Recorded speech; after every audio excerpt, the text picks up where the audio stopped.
रफ्तारी और one wheeling, जानलेवा शौक, एक लम्हे की गफलत, पूरी जिंदगी का पछतावा। खबर शामिल करते हैं Pakistan ARY news channel Gujrat के चेयरमैन प्रोफेसर जुल्फ़िकार अली सलीमी से।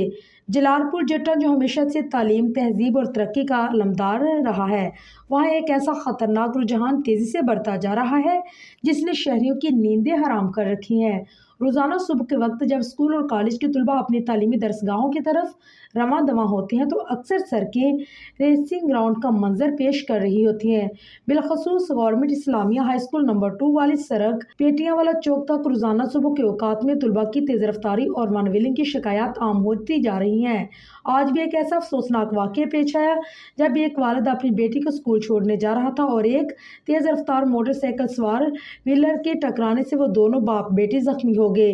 ये महज एक वाक़या नहीं बल्कि एक अलार्मिंग सच्चाई है जो रोज़ बरोज़ हादसात की सूरत हाल में इजाफा करती नजर आ रही है। बदकिस्मती से हमारे नौजवानों ने सड़कों को एडवेंचर जोन बना लिया है जहां वो अपनी जानों के साथ दूसरों की जिंदगियों को भी खतरे में डाल रहे हैं। ऐसी सूरत हाल में पुलिस, खासूसन एसएचओ थाना सिटी और थाना सदर की जिम्मेदारी बनती है कि वो फौरी एक्शन ले, सड़कों पर पेट्रोलिंग को मौसर बनाया जाए, वन व्हीलिंग करने वालों के खिलाफ कानूनी कार्रवाई की जाए और स्कूल कॉलेज इंतजामिया के साथ मिलकर आगाही मुहिम भी चलाई जाए। वालिदैन भी इस मामले में गफलत ना बरतें, अपने बच्चों की मोटरसाइकिल की चाबियां देने से पहले उनकी ज़हनी पुख्तगी, जिम्मेदारी का एहसास और ट्रैफिक कवानीन से आगाही को ज़रूर यकीनी बनाएं। हम सबको मिलकर अपने शहर को हादसात से बचाना है।